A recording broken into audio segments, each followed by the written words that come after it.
Jean 5. Chapitre 1. La piscine de Bethesda. Après cela, il y eut une fête des Juifs, et Jésus monta à Jérusalem. Or il existe à Jérusalem, près de la probatique, une piscine qui s'appelle en hébreu Bethesda, et qui a 5 portiques. Sous ces portiques gisait une multitude d'infirmes, aveugles, boiteux, impotents, qui attendaient le bouillonnement de l'eau, car l'ange du Seigneur descendait par moments dans la piscine et agitait l'eau. Le premier alors à y entrer, après que l'eau avait été agitée, se trouvait guéri. Quel que fût son mal, il y avait là un homme qui était infirme depuis 38 ans. Jésus, le voyant étendu et apprenant qu'il était dans cet état depuis longtemps déjà, lui dit « Veux-tu guérir ?»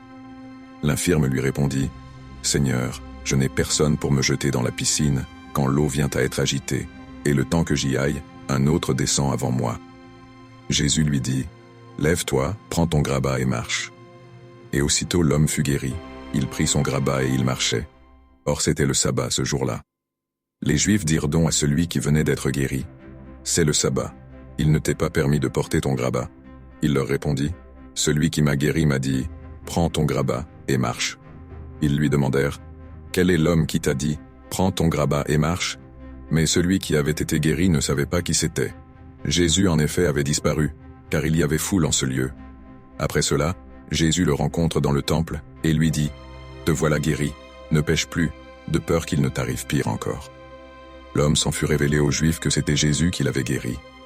C'est pourquoi les Juifs persécutaient Jésus, parce qu'il faisait ces choses-là le jour du sabbat. Mais il répondit « Mon Père est à l'œuvre jusqu'à présent et j'œuvre moi aussi. » Aussi les Juifs n'en cherchaient que davantage à le tuer puisque, non content de violer le sabbat, il appelait encore Dieu son propre Père, se faisant égal à Dieu.